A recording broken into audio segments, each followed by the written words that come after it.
नमस्कार, आप देख रहे हैं किस्सा कुर्सी का। मैं हूं आपके साथ सचिन। रोज मुलाकात होती है 3 बजे। सबसे पहले बात करेंगे राजनीति के रावण की, जहां पीएम मोदी ने द्वारका में रावण दहन कार्यक्रम के दौरान जातिवाद और क्षेत्रवाद के रावण के दहन का संकल्प लेने का आह्वान किया। तो वहीं दूसरी तरफ कल ही सरसंघ चालक मोहन भागवत समाज को तोड़ने वाले लोगों के खिलाफ एकजुट होने के खिलाफ बात कह चुके हैं। ये भी कि 2024 के चुनाव से पहले उन वोटर्स को उकसाने और भड़काने वाले लोगों से सावधान रहने की जरूरत है। पीएम के इस बयान से सबसे पहले मिर्ची नीतीश कुमार को लगी, जिन्होंने पीएम पर निशाना साधते हुए कहा कि वो मन से राजनीति कर रहे हैं और एक बार फिर दोहरा दिया कि 2024 में जातीय जनगणना सबसे बड़ा मुद्दा होगा। अब बीजेपी इससे भटकाने का काम कर रही है। वहीं आरजेडी और बीएसपी समेत तमाम दलों की प्रतिक्रिया आई है, जहां ये सभी लोग जातिवाद का झंडा बुलंद करने की कोशिश कर रहे हैं, वकालत कर रहे हैं। यानी एक बार फिर से जाति और धर्म का मुद्दा एक बार फिर से गर्मा गया है, क्योंकि पीएम मोदी जब बात करते हैं कि राम मंदिर का निर्माण हुआ है, आप राम मंदिर के निर्माण के बाद जो है रामलला के दर्शन करने के लिए जाएंगे, उसके बाद इसको लेकर के राजनीति शुरू हो जाती है कि पीएम जैसे राम मंदिर का श्रेय लेने की कोशिश कर रहे हैं। इसको लेकर के कांग्रेस की तरफ से बयान हो जाते हैं कि आपके राम नहीं हैं, ये तो सुप्रीम कोर्ट के राम हैं, या फिर ये मंदिर आपने नहीं दिलवाया है तो सुप्रीम कोर्ट ने दिलवाया है। इसको लेकर भी राजनीति शुरू हो जाती। तो किस्सा कुर्सी का में आज बात सबसे पहले जातिवाद के साथ साथ इस बात की कि 2024 में क्या राम मंदिर से होगी राजनीति की एंट्री। रावण का दहन बस एक पुतले का दहन ना हो, ये दहन हो हर उस विकृति का जिसके कारण समाज का आपसी सौहार्द बिगड़ता है। ये दहन हो उन शक्तियों का जो जातिवाद और क्षेत्रवाद के नाम पर मां भारती को बांटने का प्रयास करते। ये दहन हो उन विचार का जिसमें भारत का विकास नहीं, स्वार्थ की सिद्धि निहित है। हमारे संविधान के पृष्ठ पर जिनका चित्र है वो हमारे राष्ट्रीय आदर्श भगवान राम, उनके बाल स्वरूप का रामलला का मंदिर अयोध्या में बनने जा रहा है। अपने मंदिर में रामलला प्रवेश करने वाले हैं 22 जनवरी को। यह प्रसंग हम देखने वाले हैं। उस दिन अपने सारे देश में हम अपने अपने जगह अपने छोटे छोटे मंदिरों में ऐसा वातावरण बना सकते हैं। भगवान राम धर्म की मर्यादा के प्रतीक है। समाज में सब लोगों को अपनाने वाले भगवान राम थे। भगवान राम करुणा के प्रतीक है।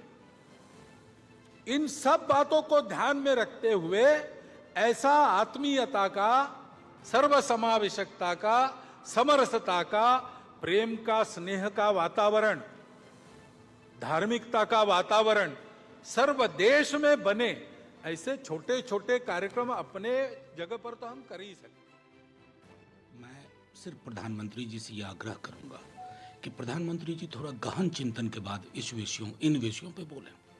क्षेत्रवाद क्या है? क्षेत्रीय दल जिसको वो कहते हैं, वो रीजनल एस्पिरेशन है। अनबैलेंस्ड जो ग्रोथ है उसके बरक्स इन दलों का जन्म होता है। लैंग्वेज का इश्यू रहता है, वहाँ के अपने जो कहते हैं कि एक स्वायत्त समझ का असर्शन रहता है, उससे क्षेत्रीय दलों का जन्म हुआ है। और जातिवाद को लेकर के तो मैं समझूंगा, जातिगत उत्पीड़न की अगर बात करें तो वो जातिवाद है। जातिगत वैमनस्यता पे बात करें तो वो जातिवाद है। हम आपसे ये पूछें कि संस्थानों में ओबीसी, एससी, एसटी के लोग नहीं है तो ये जातिवाद है। मैं समझता हूं प्रधानमंत्री जी को फौरी तौर पर पहली फुर्सत में एनिहिलेशन ऑफ कास्ट पढ़ना चाहिए। उनका भी भला होगा, देश का भला होगा। फिर वो इस प्रकार की टिप्पणी से, मैं सच कहता हूं, वो बचेंगे। लेकिन राम की अवधारणा क्या है? क्या ये बापू के राम हैं प्रधानमंत्री जी वाले, या कोई और राम है? मर्यादा पुरुषोत्तम का आचरण जीवन में ना उतारे आप 10 मंजिला मंदिर बना लीजिए, मर्यादा पुरुषोत्तम प्रसन्न नहीं होंगे। अगर उनको प्रसन्न रखना है ना, तो आचरण में भी आपके बदलाव आना चाहिए। वो जो गांधी वाले हे राम है ना, वो समावेशी राम है। उस समावेशी राम को ही हिंदुस्तान समझता है। भगवान राम का मंदिर बनाने का राजनीतिक श्रेय माननीय नरेंद्र मोदी जी ले रहे हैं, तो न्यायपालिका के आदेश से हुआ है। लेकिन जिस बाबरी मस्जिद को गुलामी का प्रतीक आपने बताया था, आपकी सरकार ने बाबरी मस्जिद बनाने के लिए अयोध्या में 5 एकड़ जमीन भी दिया। ये कैसा दोहरा चरित्र आपका है? जैसे जाति के नाम पर आप फर्जीवाड़ा करते हैं, वैसे धर्म के नाम पर किया। बाबरी मस्जिद को गुलामी का प्रतीक भी बता दिया। 78 दिन तक बोलते नहीं और नग्न औरतों को टहलाया जाता है, तो आप देवी के स्वरूप का हनन कर रहे हैं। और अगर वो सॉफ्ट हिंदुत्व है तो बिल्कुल होना चाहिए। वो धर्म किसी की बपौती नहीं है, और धर्म को राजनीति में गलत तरीके से लोगों को ठगने का काम भारतीय जनता पार्टी करती है। हम में और उनमें यह अंतर है। हम में और उनमें यह अंतर है कि हमने राम गमन पथ बनाया, हमने कौशल्या माता के मंदिर का जीर्णोद्धार किया, जो मुझे लगता है होना चाहिए, वो आस्था का प्रतीक है। लेकिन हम उसका ढिंडोरा नहीं पीट रहे हैं। हम ये नहीं कह रहे कि हमने भैया कोई काम नहीं किया, उसी के नाम पर वोट दे दो। हमने काम भी किया, हमने आपकी आस्था को भी पूरा किया, हमने वो हर काम किया जो हमें लगता है कि समाज के हर तबके के लिए होना चाहिए। इसके सदन में माननीय प्रधानमंत्री जी कई बार आके कहते हैं, मैंने इतने दलित मिनिस्टर बनाए, मैंने इतने पिछड़े मिनिस्टर बनाए। और पिछड़े और दलितों का जो बाबा अंबेडकर साहब ने जो संविधान लिखते दफे जो एक प्रोविजन किया, उसके तहत जो पिछले 68-70 सालों में पिछड़ों को और दलितों को जो न्याय नहीं मिला कांग्रेस के समय में, और अब उनको मिलना शुरू हुआ है, तो मेरे हिसाब से तो मिलना शुरू होना चाहिए। और जो हक उनके पहले नहीं मिले हैं, और माननीय प्रधानमंत्री जी सदन में भी कहते हैं, या जो देश में माहौल भी बना हुआ है, तो पिछड़ों और दलितों के लिए काम तो होना चाहिए, और अच्छी बात है। तो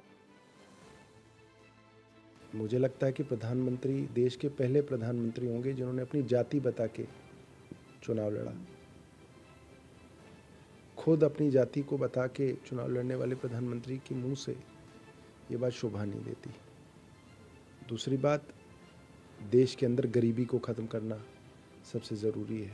देश के अंदर बेरोज़गारी, महंगाई, इनको ख़त्म करना बहुत ज़रूरी है। ये चीज़ें ख़त्म हो जाएंगी तो जो रीजनलिज्म है, कास्टिज़म है, ये खुद ही अपने आप ख़त्म हो जाएगा। प्रधानमंत्री को कास्टिज़म अभी इसलिए याद आ रही है क्योंकि देश भर में कास्ट सेंसस की जो डिमांड है वो बहुत पॉपुलर डिमांड हो गया है। और क्योंकि बीजेपी और जिस परिवार के मुखिया प्रधानमंत्री जी हैं वो मनुवादी विचारधारा के प्रतिनिधित्व करते हैं, इसलिए कास्ट सेंसस को वो जातिवाद के साथ जोड़ने का प्रयास कर रहे हैं, जो बिल्कुल गलत है। हमारे देश की जो सामाजिक हकीकत है उसको जानने के लिए प्रधानमंत्री और उनके परिवार क्यों डर रहे हैं? और इसको आप कास्टिज्म बोल रहे हैं। प्रधानमंत्री की एक शब्द नहीं बोले कि धर्म के नाम पर जो ये लोग विभाजन कर रहे हैं, कम्युनलिज्म पर वार क्यों नहीं किया प्रधानमंत्री जी? तो ये जो सेलेक्टिव बातें करते हैं, ये मुझे लगता है बहुत कन्विंसिंग नहीं है। तो हमारे साथ आलोक मेहता हैं, हमारे एडिटोरियल डायरेक्टर, हमारे साथ अरविंद मोहन जुड़ रहे हैं, कंसल्टिंग एडिटर, हमारे साथ हिमांशु भट्ट हैं जो कि वरिष्ठ पत्रकार हैं। आलोक जी, अगर जातिवाद के रावण के दहन की बात करना, क्षेत्रवाद के रावण की बात करना, उस जगह से जहां पर रावण दहन हो रहा है, जहां पर बुराइयों के रावण को जलाने के लिए प्रण लिया जा रहा है, तो वहां पर क्या गलत है इस तरह की बात करना? और उसको लेकर के अगले दिन राजनीति कमेंट आना कि पीएम राजनीति कर रहे थे। पीएम जो कर रहे थे ये कह रहे थे पढ़ के जाना चाहिए था। मानो ये कहना कि वृंदा करात से लेकर के मनोज झा तक कि जातिवाद का रावण तो जैसे कभी दहन हो ही नहीं सकता। हकीकत इतनी है कि जातियों में तो बटा ही रहेगा समाज। जातिवाद के रावण की दहन ये बात कह के पीएम ने सबसे बड़ी गलती कर। देखिए सचिन जी, हम लोग कल भी इस पर चर्चा कर चुके हैं, लेकिन चूंकि इसका और विस्तार, चूंकि अब टिप्पणी आई है, प्रतिक्रिया आई है, इसलिए कहना आवश्यक है कि ऐसे किसी भी मौके पर रामलीला मैदान हो, चाहे लाल किला हो, चाहे देश हो, जिस तरह से बातें कही जाती है समाज में उन मुद्दों को लेकर के, और खास करके विजयादशमी पर तो यही कहा जाता है ना, बुराई का नाश करना। जातियों में 3000 जातियां, आप भी बताएं वेदों में कहीं जाति का उल्लेख है? वो मनुस्मृति अलग चीज है जिसकी चर्चा वृंदाकारण कर रही है। और आश्चर्य ये है कि आज मार्क्सवादी कम्युनिस्ट पार्टी जो है वो इस मुद्दे पर साथ आ गई है, लालू का साथ देने के लिए। 3000 जातियां हैं, सबको अलग अलग कर दो, फिर सबके लिए अलग अलग आंदोलन हो जाए। देश में भी हर राज्य में बुंदेलखंड की मांग क्यों नहीं वो करती? बुंदेलखंड भी अलग बना दो, उससे भी छोटा और कोई प्रदेश बना दो, एक एक जिले का राज्य बना दो, जो पहले राजा महाराजा के होते थे। तो मुझे लगता है कि ये संदेश जाति का जो, और दूसरा राष्ट्रीय स्वयंसेवक संघ और भारतीय जनता पार्टी, ठीक है, वो इस समय ध्यान रखती है चुनाव में भी कि उस समाज में जो लोग हैं उनका प्रतिनिधित्व हो। लेकिन यदि वो ये कहती है कि हम सब भारतीयों का कल्याण करना चाहते हैं, हम सब भारतीयों का विकास करना चाहते हैं, ऐसे में ये निश्चित रूप से विभाजनकारी जो तत्व जिसको कह सकते हैं, जाति, वीपी सिंह के समय में आई थी ना पार्टी जाति के बंडल आया, 1-1.5 साल के बाद कैसा पतन हुआ। आज तक वीपी सिंह के वो नाम का कलंक जो है देश ढो रहा है ना, जितने बच्चों ने आत्महत्याएं की थी। तो इसलिए ये कहना कि इस तरह से आरक्षण हो, ये चीजें हैं, सबको मौका मिले। और राम राज्य की जब हम कल्पना करते हैं तो दुनिया के किसी भी मुल्क, आप ये ठीक है कि भाई वहां ब्लैक्स के साथ कितना होता था, उनके साथ तो कोई बन नहीं सका आज तक, वहां राष्ट्रपति नहीं, बराक ओबामा आप जाकर बने, लेकिन वैसे देखा जाए तो कोई महिला राष्ट्रपति नहीं बनी। तो महिलाओं को आरक्षण 33% देने का फैसला इस संसद ने कर लिया। मंदिर के साथ यदि जब जोड़ते हैं धर्म की बात, तो उसके पीछे सद्भावना, समाज का भला यही होना चाहिए। ये ठीक है उसके कर्त अलग अलग लगाएं, राजनीति में चुनाव है तो सब लोग उनको गालियां दे, उसका विरोध करें, लेकिन मेरा ऐसा मानना है कि जो मुद्दा उठाया गया है, निश्चित चुनाव का मौका है तो वहां पर जाते हैं। तो क्या पहले जो बड़े प्रधानमंत्री भी वहां जाते रहे हैं, कल भी सोनिया गांधी भी गई है, एक पूरे समाज में, सोनिया गांधी ने वहां कितना भाषण दिया, हो सकता है हम रिकॉर्डिंग में आया हो, तो कई चैनल पर एक साथ आ रहे थे कार्यक्रम। तो इस दृष्टि से जो भी समाज में सौहार्द की संदेश तो इसे मौके पर दिया ही जाता है, और उस पर मंदिर की चर्चा करना या भारत कैसे आगे राम राज्य पहुंचाए देश दुनिया में, उसका लाभ लोगों को मिले और दुनिया में भारत का झंडा बुलंद हो रहा है। तो आप ये बताइए ना कि वेटिकन पर जब लोग जाते हैं, अयोध्या में जाने से हजारों लोग जो पहुंचेंगे, लाखों लोग पहुंचेंगे, तो पर्यटन से कितना ज्यादा लाभ होगा। यदि कई हजार करोड़ की इंडस्ट्रीज अब जब आ रही हैं यूपी में, उसका लाभ क्या जनता को नहीं होगा? खाली जाति के आधार पर नौकरी, अभी तो कारपोरेट पे भी ये मांग करेंगे, अभी तो इस पर कर रहे हैं। सत्ता में आने दीजिए, वो तो पहले भी कुछ जगह बागे ऐसी उठाई गई थी, जाति पर दीजिए, मीडिया में दीजिए, पहले तय करिए कि योग्य है कि नहीं है। योग्य छोड़िए, वो इस जाति का इसलिए भर्ती कर लीजिए, आप एडिटर बना दीजिए। आप ये बताइए योग्यता के आधार पर होगा? वृंदाकारण के बजाय कोई दूसरा जाति का ही बने, ऐसा कैसे हो सकता है कि साहब वो तो आप तो इस वर्ग की हैं, आप तो उस जाति की हैं। या लालू यादव के पार्टी में कोई दूसरा अध्यक्ष बने, जैसे कह सकते हैं कि कहेंगे हमारी जाति का ही बहुल है, हमें तो उतना ही मिलना चाहिए। तो ये जो होता परिवार का, जाति का, ये जो मुद्दा है, ये तो उठता है और उठता रहेगा।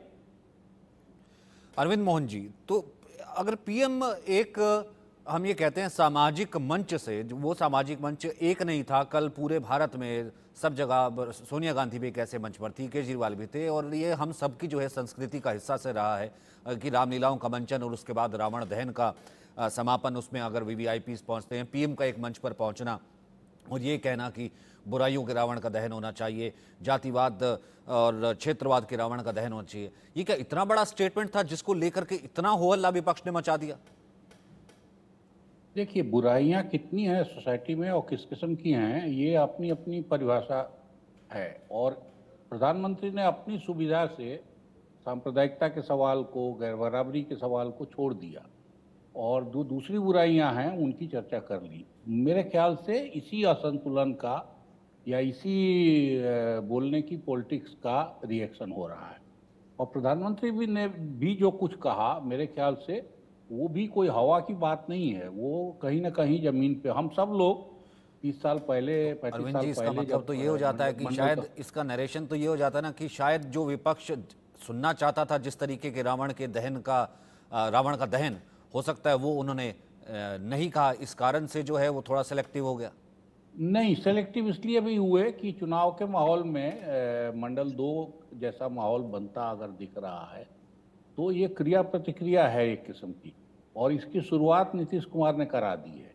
और मेरे जैसे लोग भी जो आरक्षण के पक्षधर रहे हैं, जो मंडल की पॉलिटिक्स के पक्षधर रहे हैं, हम सब लोगों को भी लगता था कि जाति का सवाल धीरे धीरे कुछ कमजोर पड़ा है।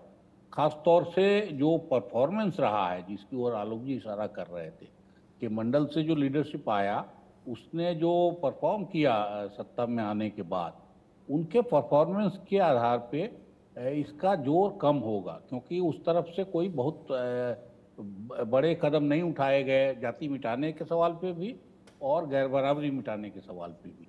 तो इसलिए ये लहर कुछ कमजोर पड़ेगी, लेकिन लग रहा है कि जातीय जनगणना की मांग ने उस चीज़ को अभी जिंदा रखा है और उसका क्रिया प्रतिक्रिया हो रही है, और ऐसे राज्यों में हो रही है जहां पहले दौर में नहीं दिखाई दी थी, जैसे राजस्थान, मध्य प्रदेश, छत्तीसगढ़, तेलंगाना। इन राज्यों में पहले दौर में जाति का इतना असर दिखाई नहीं दिया था, कम से कम हिंदी पट्टी के इन 3 राज्यों में तो नहीं दिखाई दिया था।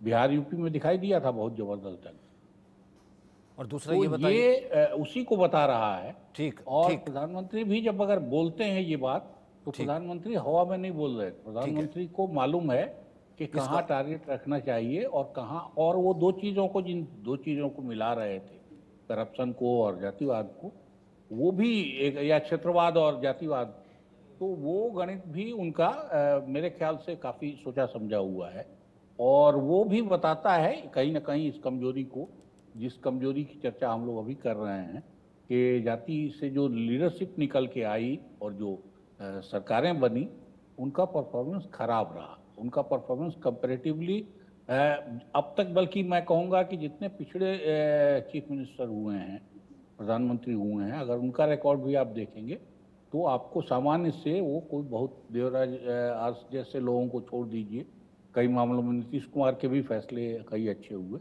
लेकिन आमतौर पे वो फैसले एबव द मार्क नहीं हैं, वो कमज़ोर हैं। तो प्रधानमंत्री अगर उस पर चोट कर रहे हैं तो वो एक सही इशू को भी चुन रहे हैं और दूसरा अपनी पॉलिटिक्स भी चला रहे हैं, दोनों बातें।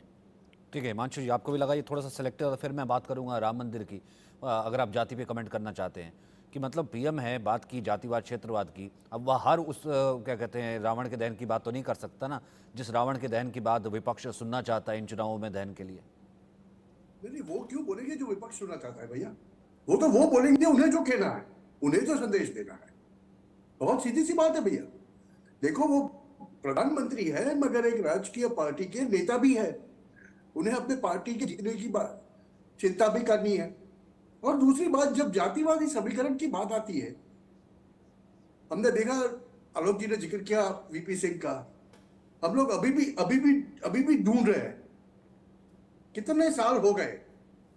वो जातिवादी जो एक समीकरण है उसकी मांग उठती है, वो जीवित रह पाता है, मगर वो समाज के ऊपर असर नहीं कर पाता, क्योंकि कहीं ना कहीं भारतीय युवा को, और एक चीज समझने की जरूरत है, आज भारत बहुत युवा देश है। युवा देश है मतलब ये हो गया कि हरेक को अपने काम धंधे की, अपने रोजगार की बहुत बड़ी फिक्र है, और जातिवादी रोजगार नहीं हो सकता, वो हर एक जाति समझती है, वो कोई भी जाति का क्यों ना। आपने किसी को जाति के आधार पर, शेड्यूल ट्राइब है, शेड्यूल कास्ट है करके आपने उसको मेडिकल में एडमिशन तो दे दिया, मगर वो बच्चा कोप अप ही नहीं कर पाएगा क्योंकि उसकी बुनियादी तालीम जिस तरह से नहीं हुई है। तो आप क्या करोगे? 2 साल के बाद वो सीट व्यर्थ जाएगी। और पहली बात तो ये कि अंबेडकर जी ने जब संविधान का पूरा जिक्र किया था, उन्होंने कहा था कि ये सब रिजर्वेशन वाला चक्कर, जाति के आधार पर, कास्ट के आधार पर, वो पहले 50 साल में रहेगा, it has to be reviewed again. और ये सब रिजर्वेशन नहीं रहना चाहिए, एक समरसता लानी चाहिए भारतीय समाज के अंदर। और समाज के अंदर समरसता कब आएगी? जब ये प्रकार के जातिवादी दूषणों से हम मुक्त हो पाएंगे। तो अगर प्रधानमंत्री ये कह देते हैं कि जातिवाद में हमें नहीं गिरना है और हमें भारतीय बन के रहना है, भारतीय बन के सोचना है, तो क्या बुरी बात है? विपक्ष का तो काम ही है कि समाज को बांटने की कोशिश करेंगे वो अपने राजकीय लाभ के लिए। मगर देखो आप क्या हो रहा है, पिछले 15 साल के अंदर जिस प्रकार से भारतीय युवा, ज्यादा करके युवा, हर एक चीज को देख रहा है वो जाति से कहीं भिन्न है। ये जो जातिवादी राजकारण है वो धीरे धीरे धीरे अपने समाज में से, भारतीय समाज में से लगभग लुप्त होता जा रहा है। हाँ, अभी भाषा का प्रॉब्लम है, और वो भी आप एग्जाम्पल देख लीजिए।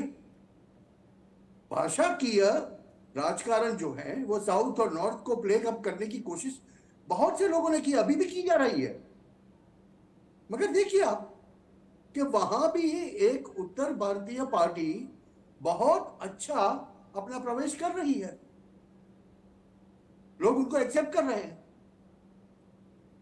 उनको मिलने वाले पिछले इलेक्शन में तकरीबन 17% वोट इस बात का प्रमाण है तमिलनाडु के अंदर। नहीं, फिर तो आप हर चीज का जो है कहीं ना कहीं, क्यों, चलिए चुनाव चल रहे हैं, उसके बीच में विजयदशमी आ गई, वो एक अलग बात है, पर कहीं ना कहीं चुनाव तो चलते ही रहते हैं। अब आप उसमें हर चीज़ को, जिसे हम करें कि एक पॉइंट आउट करने की, हर चीज़ को कहीं ना कहीं देखने की कि ये इस जगह से उस जगह पर दिया गया या निशाना साधा गया है, तो उसमें क्या, उस कैटेगरी में क्या अरविंद जी फिर कल की इस बात को भी रखेंगे कि रावण दहन, रामलीला, अब राम का जिक्र तो कोई भी जाएगा करेगा ही।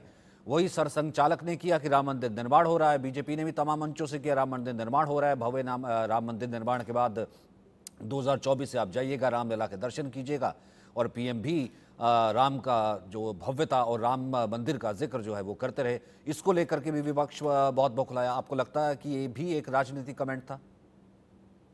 देखिए, ये दोनों धाराएं चल ही रही हैं, और दोनों धाराएं पिछले 30-40 साल से प्ले कर रही हैं देश की पॉलिटिक्स में और समाज में बहुत मजबूती से। और इसके साथ एक तीसरी धारा भी चल रही है जिसकी हम लोग इसकी चर्चा करते हुए आमतौर पे उपेक्षा कर देते हैं। वो धारा है ग्लोबलाइजेशन की, कि जो economic policy, new economic policy चली है, वो चीज़ों को बहुत तेज़ी से बदल रही है, और इन तीनों ही शक्तियों की एक किस्म की आपस में कुश्ती होती रही है, और नूरा कुश्ती भी है। मैं कहूँगा एक लेवल पे एक दूसरे से लड़ते भी हैं और एक दूसरे से गलबहियाँ भी करते हैं। आप देखिए, एक बार में साफ लगेगा कि लिबरलाइजेशन और मंडल की धारा एक दूसरे के साथ नहीं चलेगी, लेकिन किसी भी मंडलवादी नेता से बाजार की कोई दुश्मनी नहीं हुई। दलित लीडरशिप से मायावती इतने बरस में क्या ग्लोबलाइजेशन पे लाइन लेती हैं वीएसपी पे, ये हमारे जैसे लोग ताकते ही रह गए मुंह कि वो पक्ष में होती हैं कि खिलाफ होती हैं। एक दफ़े जब खुदरा बाजार की बात आई तब तो उन्होंने जरूर कहा कि इससे नुकसान होगा देश का, नहीं तो आमतौर पे उनका बयान भी इसके किसी भी पक्ष में नहीं। और मंडल और बाजार का ही नहीं, मंदिर और बाजार का भी बहुत बढ़िया मेल हो गया। कोई भी सरकार इस बीच आई है, आर्थिक नीति एक ही चली है, तो इस बात को नहीं भूलना चाहिए कि आर्थिक नीति की प्रधानता सारी पॉलिटिक्स में मजबूती से होती है, और वो काफ़ी चीज़ें डिसाइड करती है। तो इसलिए ये कंट्राडिक्शंस अगर फिर से दिखाई दे रहे हैं, तो ये आप मानिए कि बुनियादी पॉलिसीज पे उतना झगड़ा नहीं है, ये ऊपरी लड़ाई है। लेकिन ये लड़ाई भी दिलचस्प है। मैं तो मानता हूँ कि इसको बुरा भला मानने की जगह दिलचस्प मानना चाहिए कि राउंड 2 में बीजेपी ने इस बीच बहुत मेहनत की है कि जाति के प्रभाव को काटें। उत्तर प्रदेश में ही अगर बीजेपी आई तो केशव प्रसाद मौर्य को अध्यक्ष बनाने के बाद जिस तरह से, और दूसरा सबसे बड़ा क्या राम हो गए, या फिर मान लीजिए कल्याण सिंह को आगे करने, इसलिए साथ जोड़ा था क्योंकि इसके साथ ही चर्चा में राम रहे थे ना। और दूसरा क्या सबसे बड़ा राम हो गए, क्योंकि इसको लेकर के भी सबसे ज्यादा, दो ही चीजों को लेकर के सबसे ज्यादा कमेंट आए हैं अरविंद जी। एक तो जाति को लेकर के, जाति और क्षेत्रवाद के रावण का दहन, और दूसरा राम मंदिर निर्माण हो रहा है, आप भव्य दर्शन करेंगे। तो उसमें जो राम जो चुरा करके जो है शब्द कि देखिए कैसे ढिढोरा पीटा जा रहा है, देखिए कैसे उसने नहीं बनवाया, देखिए तो सुप्रीम कोर्ट लेकर के आया। तो आपको लगता है कि राम मंदिर वाला जो स्ट्रीम है वो भी 2024 के लिए बड़ा लेकर के जाया जा रहा है? नहीं, बीजेपी के हाथ में वो एक बड़ा हथियार है कि उसने उस मुद्दे को उठाया और उसको मंदिर तक ले आए हैं, तो वो उसको अपनी बड़ी सफलता और एक बड़े ऑब्लिगेशन को पूरा करने के तौर पे प्रचारित करेंगे। और उसके सहारे अगर वोट मिलता है, उसके सहारे सत्ता आती है, क्योंकि राम का मसला सिर्फ राम की भक्ति की वजह से नहीं उठा है। हम सब जानते हैं, इतने बरस में देख रहे हैं कि राम का मसला पॉलिटिक्स के लिए उठा था। तो अब मंदिर बनने को आ गया तो बीजेपी वो पॉलिटिक्स छोड़ देगी या उस अपनी सफलता को भुला देगी, ये नहीं सोचना चाहिए। अगर सिर्फ पॉलिटिक्स तो के लिए इसलिए होता तो फिर मंदिर निर्माण ही कभी ना होता। फिर तो ये कहा जाता था कि ऐसा है कि देखिए कि मंदिर कब बनवाएंगे तारीख नहीं बताएंगे, ये कहा जाता था आलोक जी कि मंदिर नहीं बनवाएंगे, तारीख नहीं बताएंगे, कि ये तारीख नहीं बताएंगे मंदिर बनाने की, क्योंकि इनके लिए तो सूट करता है, मंदिर की पॉलिटिक्स इनको सूट करती है, इनको वोट ही तभी मिलता है। फिर अगर सिर्फ पॉलिटिक्स का मुद्दा होता तो फिर मंदिर निर्माण ही नहीं होता। आलोक जी देखिए सचिन जी, कड़वा सच तो ये है कि शाहबानो केस के बाद राम मंदिर के दरवाजे खोलने का काम तो राजीव गांधी जी की सरकार में अरुण नेहरू ने करवाया, इसलिए, और उसके बाद इसलिए राजनीति में नहीं, चूंकि उनको भी था कि चुनावी मैदान में जाएंगे और ये भावना से जुड़ा मुद्दा है, तो हम अल्पसंख्यकों के लिए यदि हमने जो गलत फैसला ही किया गया, शाहबानो वाला फैसला अदालत का चाहे हो, लेकिन उसके लिए उन्होंने अपने सब कानून बदलने के लिए जो फैसला किया, उसके बाद इसलिए कांग्रेस को तो ये कहने का कि राम के नाम का उपयोग कर रहे हैं, ये तो हक नहीं है, क्योंकि राजनीति में और राम का नाम लेने में तो कोई आपत्ति नहीं है। यदि ब्रिटेन का प्रधानमंत्री सुनक ये कहता है कि मैं गौरव के साथ कहता हूं मैं हिंदू हूं, तो यहाँ पर राहुल गांधी जरूरी पहन करके कहते मैं ब्राह्मण हूं। अखिलेश यादव जी कल जो है वो उत्तराखंड में, बल्कि मैं तो मानता हूँ धार्मिक भावनाओं का आदर भी करता हूँ, कि वो भी यदि गए हैं हरिद्वार, कहाँ पर मतलब अभी रिपोर्ट्स थी, तो वो कल लखनऊ में नहीं होकर के या अपने गांव में नहीं होकर के उस तरफ थे। तो यदि उनको स्नान, गंगा स्नान है या जाकर के चूंकि केदारनाथ जाना है या बद्रीनाथ जाना है या हरिद्वार में ही कुछ काम करना है, तो ये धार्मिक भावनाओं को चर्चा यदि कोई करे, और मैं फिर से कहूंगा कि जितना वाराणसी में जितने मंदिर छोटे छोटे जो बने हुए थे रास्ता परिसर बनाने के, जितने तोड़े गए, वो शायद भारतीय इतिहास में कभी ऐसा, चूंकि वो अवैध बाद में बन गए थे, उनको हटा करके बहुत भव्य बना दिया गया। अब पर्यटक जा रहे हैं लाखों में, बड़े नंबर लगता है, महाकाल में नंबर लगता है, मुश्किल से प्रवेश हो पा रहा, मतलब पहले से बुक करना पड़ता है। तो पूरी इकोनॉमी के लिए अयोध्या में जब होगा, जैसे हम इटली जाते हैं तो वेटिकन जाते हैं, वहां अलग से इसलिए जाना होता है कि जाके देखा जाए वही वेटिकन चर्च को, हम लोग उसके, तो इसलिए यहाँ पर भी दूसरे धर्म के लोग आएंगे, हवाई अड्डा बन रहा है, तो इन सब का उपयोग करना जनता के लिए, वहां तो मजदूर काम कर रहा है ना, और शायद लोगों को नहीं मालूम है अयोध्या और राम मंदिर के साथ जो काम करने वाले लोग हैं उनमें बड़ी संख्या में मुस्लिम भाई लोग हैं, तो वहां पर उसके किनारे जो काम, उनका भी उद्योग धंधा बढ़ रहा है, तो उनके लिए भी तो रोजगार मिल रहा है, वो इसका विरोध नहीं करते। लेकिन होता यह है कि राजनीति के लिए राम का नाम मत लो, मंदिर का नाम मत लो, विदेश का नाम मत लो। हाँ, विदेश में जाके हम कहें कि लोकतंत्र नहीं है, यहाँ आकर के कपड़ा फाड़ो, और उसके बाद कभी जिस समूह से आप फायदा उठाओ उस समूह पर उसको गालियां दे दो। तो ये जो राजनीति है ये इस चरम सीमा पर है। इसलिए मुझे लगता है कि जिस तरह से धार्मिक भावना के साथ बुराई के लिए, और मैं सभी पार्टी के नेता जाते हैं, जिस प्रदेश में जो मुख्यमंत्री है वो भी जाता है, हम ये थोड़ी कह रहे हैं कि केवल इनका हक है, लेकिन वहां जाकर के उन बुराइयों पर, और या जैसे वो अब कहे भाई मेरे अपने जाति भाइयों को बढ़ाना है लोकतंत्र में, इससे बड़ी छूट क्या है। फिलिस्तीनी के समर्थन में भी ओबीसी बोल करके इतना ज्यादा बोलते हैं कि आप उसकी कल्पना नहीं कर सकते। तो उनको लोकतंत्र, ये भारत का ही लोकतंत्र है जहां ये संभव है, दुनिया में उस तरह से नहीं है संभव कि आप मंदिर के बारे में भी कुछ बोल देंगे, प्रधानमंत्री पर भी कुछ भी बोल देंगे और उसके बाद कुछ नहीं होगा, क्योंकि आपको लोकतंत्र में अधिकार है। तो मुझे लगता है जिस तरह से अभी कांग्रेस के प्रवक्ता का वीडियो भी हम लोगों ने देखा, वो किस बर्बर बने, जिस तरह से क्रूरता के साथ बातें करती है, जैसे दुश्मनी हो, नफरत, तो प्रतिपक्ष में नफरत फैलाने का जो काम है। और मुझे आश्चर्य की बात है कि मनोज झा बहुत विद्वान है, मैं उनकी बड़ी इज्जत करता हूँ, वो इस बात की पैरवी कर रहे हैं कि साहब क्या उनको जाति के आधार पर उनको राज्यसभा मिली? नहीं, उनकी योग्यता के आधार पर मिली है। और ये कहना कि साहब जाति के आधार पर लोगों को जॉब नहीं मिलेगा तो क्या होगा, उसके आधार पर तय होगा। अरे सबके लिए शौचालय बनेगा, सबके लिए अस्पताल बनेगा, सबके लिए स्कूल बनेगा, तभी तो होगा। हम और आप कौन से बड़े स्कूल में, पब्लिक स्कूल में पढ़ के आए हैं? टाटपट्टी से आए ना, तो वो हक सबके लिए है। वो किसी जाति का, दरभंगा का जो गरीब से गरीब आदमी है उसके लिए पिछड़ा देखेंगे, जाति देखेंगे, या उस पिछड़े को आगे बढ़ाने की बात करेंगे? वहां जो सारे शुगर मिल कांग्रेस और इसके राज में, लालू राज में बंद हो गए, वहां रोजगार की जरूरत है या पहले उसको जरूरत है? उन्होंने तो पैसा रिश्वत ले करके, वो तो केस अभी भी चल रहा है रेलवे भर्ती कांड में। लालू यादव उनकी जब सत्ता में थे तो उन्होंने उसमें कितने लाखों करोड़ों रुपया बना लिया अपने परिवार के नाम पे, प्रॉपर्टी से जिसके केस चल रहे हैं। वो अदालत फैसला करेगी। लेकिन जाति के आधार पर केवल परिवार और जाति वालों को देना है तो गरीब दूसरी जाति का क्या करेगा? और किस जाति का लिखा हुआ है? जगजीवन राम की बेटी जो है उनको दलित मानेंगे आप, जो सीधे आईएफएस हुई, दिल्ली में ही पढ़ी लिखी, उनको आप उस दलित कोटे में रखना चाहेंगे? उनकी योग्यता के आधार पर वो बनी ना लोकसभा के अध्यक्ष। तो मुझे लगता है कि ये विवाद उठा करके राजनीतिक दल समाज को और दूसरी दिशा में ले जाने की कोशिश कर रहे हैं। हिमांशु जी। नसीम जी, एक दो चीजें मैं जोड़ना चाहूंगा जो बात कर रहे थे आलोक जी, उसके साथ में। क्या आप सोच रहे हो यूपी की $1 ट्रिलियन की इकोनॉमी बनाने की जो बात योगी जी ने कही है, उसमें बहुत बड़ा कंट्रीब्यूशन एक बारी अगले साल 22-24 जनवरी को राम मंदिर चालू हो जाने के बाद श्री अयोध्या श्री से आएगा। टूरिज्म की जो आवक होगी। और मेरा यह मानना है बहुत स्पष्ट रूप से, देखिए क्रिश्चियन कम्युनिटी के लिए वेटिकन एक पोल है, जियोपॉलिटिकल पोल है। इस्लामिक फेथ में विश्वास रखने वालों के लिए मक्का मदीना है। एब्सोल्युटली। तो वैसे ही श्री अयोध्या श्री परिसर जो अयोध्या में बन रहा है, राम मंदिर परिसर, वो सनातनियों के लिए, विश्व भर के सनातनियों के लिए, ऋषि सुनर भी यहाँ आ सकेंगे, वो भले जय सिया राम बोलते हो, उनके लिए भी ये जगह होगी।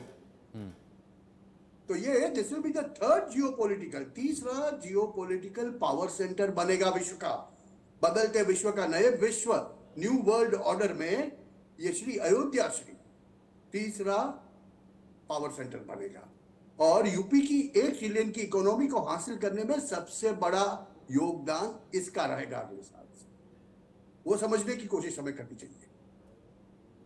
खाली राम के आपको तकलीफ यहां पर यह है कि विपक्ष के लिए नहीं, इसका एक पहलू मुझे ये भी लगता है ना, जैसे अरविंद जी ने जिक्र किया, इसका एक पहलू मुझे ये भी लगता है ना कि अब क्या कर रहे हैं कि जैसे उन्होंने कहा अरविंद जी ने कि एक सबसे बड़ा प्लस पॉइंट तो है ही भाई, सबसे बड़ा ट्रम्प कार्ड तो है ही है, और कहीं ना कहीं बीजेपी जाहिर सी बात है वो इसे भुनाने की कोशिश तो करेगी भाई, पॉलिटिक्स है, राजनीति है, तो जाहिर सी बात है वोट में भुनाने की कोशिश करेगी। वहीं दूसरी तरफ अब कोशिश ये है विपक्ष की, अब उसका काट देखिए क्या खेला जा रहा है कि कल जो राम का जिक्र हुआ, भले वो पीएम के द्वारा या फिर सरसंघचालक के द्वारा, उसकी काट ये की गई कि राम से मोदी को अलग कर दो। अब यहाँ पे मनोज झा क्या कह रहे हैं कि ये राम किसी के भी हो, ये मोदी के मन वाले राम नहीं हैं। सुप्रिया श्रीनाथ क्या कह रही हैं, 11 मंजिला मंदिर बना दो, लेकिन आप जो है वो आप उसमें जो मंदिर में राम आ नहीं सकते हैं क्योंकि आप जो उसमें बिलीव नहीं करते हैं, मतलब उस तरीके के राम की अब आप मोदी से वो मणिपुर, वो उसमें मणिपुर को रिलेट कर रही है, उसमें मणिपुर को रिलेट कर रही है भाई, किसी तरीके से अब एक काट हो सकती है। ठीक है, मंदिर बनवाया बीजेपी ने, अब मोदी से राम को कैसे अलग कर दो। आज की ना रिएक्शंस कुछ ना कुछ स्मार्टली ये आ रही थी। नहीं, मोदी से राम को आप कैसे अलग करोगे, मुझे ये बताइए, मोदी से राम को आप कैसे अलग करोगे? भाजपा से आप राम को कैसे अलग करोगे? भाजपा ने अपने मैनिफेस्टो में, हर एक मैनिफेस्टो में पहली 3 लाइन में बोल दिया है कि हम राम मंदिर बनाएंगे, भव्य राम मंदिर का निर्माण होगा अयोध्या में, और वो हो रहा है। अगले साल जनवरी में वो आपको दिखेगा जी, 35A के साथ में, समान नागरिकता के साथ में। ये 3 बातें तो भाजपा कहता ही है। बिल्कुल। तो आप कितने भी बूम मारते रहो, कितना भी बोलते रहो, प्रजा को ये बात पता है, और शायद इसी की वजह से विपक्ष बौखलाया हुआ है, उनको समझ में नहीं आता। अभी आप मुझे ये बताओ, एक व्यक्ति विशेष से राम को, एक आदर्श मनुष्य को कैसे आप अलग करोगे? मेरे लिए कोई आदर्श आलोक जी हो सकते हैं, आपके लिए अरविंद मोहन जी हो सकते हैं। ठीक है, अरविंद मोहन जी है तो आखिर में अरविंद मोहन जी की मुस्कुराहट बहुत कुछ कह रही है, कुछ कहना चाहते हैं? नहीं, देखिए ये जो है मतलब है अभी जो बोल रहे हैं, एक सेकंड हिमांशु जी, संघ के लिए राम एक नंबर नहीं है। संघ कभी राम को केंद्र में रख के पॉलिटिक्स संघ ने नहीं किया है। ये 89 के बाद का केंद्र बना है। संघ के लिए एक भारत माता, एक भगवा ध्वज, ये सब तो एक नंबर है, राम नहीं है। वहाँ राम है कि दुर्गा है कि कृष्ण है कि शिव हैं, ये संघ के लिए नहीं रहा है। ये आम हिंदू के लिए तो मान लीजिए हम कह सकते हैं कि राम और शिव और भगवती और ये सब ऊपर हैं। संघ की पॉलिटिक्स में भगवान कोई भी केंद्र में नहीं रहा है, उनका केंद्र अलग रहा है। और वो केंद्र भारत माता भी नहीं, असल में वो यूरोपियन पिता पितृलैंड वाला, मातृभूमि भी नहीं, वो पितृलैंड वाला कंसेप्ट रहा। इसलिए उस कंसेप्ट को संघ का कोई जिया हो कि वो राम को मान के आया हो, राम तो सेंटर में ले आए गए हैं पॉलिटिक्स में, इस बात को नहीं भूलना चाहिए। अरे वो बात को बोलने की सर जरूरत ही नहीं है। मेरा कहना, जो चीज आपको एक करे वो राम, जो चीज आपको अलग अलग चीजों में विभाजित करे वो रावण। बहुत सीधी सी मानवीय परिकल्पना है ये। एक आम आदमी जो थोड़ा बहुत पढ़ा लिखा है, वो अपना व्यवहार रोज चलाता है, उसको बस सिर्फ यही बात समझ में आती है। उसको रोज रोज झगड़ना नहीं है, रोज रोज धर्म के नाम पे दंगे नहीं करने हैं। वो समझ चुका है, वो जानता है। आज का भारतीय युवा भारत जो है वो ये बात को बखूबी समझता है। तो उसके लिए तो जो एकीकरण वाला, एकजुट करने वाला विचार जो हो वो राम है, और वो विभाजित करने वाला विचार वो रावण है। और कल नरेंद्र भाई ने यही बात कही है। देखिए, 10 प्रण लेने को लोगों को कहा, क्या ये गलत बात है कि आप अपने घर में जल बचाओ अपने भविष्य के लिए? समझने की बात है। और ये लोग समझना नहीं चाहते, क्योंकि वो लोग कहीं ना कहीं राम को नरेंद्र भाई से अलग नहीं कर रहे। मगर क्या मुझे एक भी एक राजकारणी आप बता पाओगे आज के राजकारण के अंदर जिसे नवरात्रि में निर्जला अनशन करने की आदत है? खैर ये बहस लंबी है हिमांशु और भाई, वो कर सकते हैं। ये राम को लेकर के तो बहस होती चली है, ये बहस लंबी है। 2024 में तो खैर बहुत दूर तक जानी, क्योंकि 22 में क्या कहते हैं 22 तारीख को प्राण प्रतिष्ठा भी होगी, फिर उसके बाद रामलला प्रवेश भी करेंगे अपने गर्भगृह में। तो उसके बाद ये बहस तो जो है वो लंबी जाएगी कि किस तरीके से राम को लेकर के। और फिर उसके बाद एक जो भक्त है वो तो ये भी जानता है ना, जिस तरीके से उसके राम जो है टेंट में वनवास करते थे, वो दूर दूर से आता था। मैंने तो अयोध्या देखी है, जब वो दूर से आता था गर्मियों में तपता रहता था, तो एक फटे हुए टेंट में एक छोटे से जगह पर रामलला विराजमान थे। वो ये भी देखता था, वो ये कहता था कि भैया मुझसे जो है एक वक्त की रोटी ले लो, मुझको जो है ये राम मंदिर दिलवा दो। अब वो आएगा, राम मंदिर देखेगा, तो वो जब भी फैसला आया हो वो ये जानता है ना, मुझे किसने दिलाया, कौन मुद्दा उठाता था, बीजेपी ने, या मुझे किसने दिलाया, मोदी ने। तो कैलकुलेशन नहीं तो नैरेटिव का फर्क तो पड़ता ही है। अगली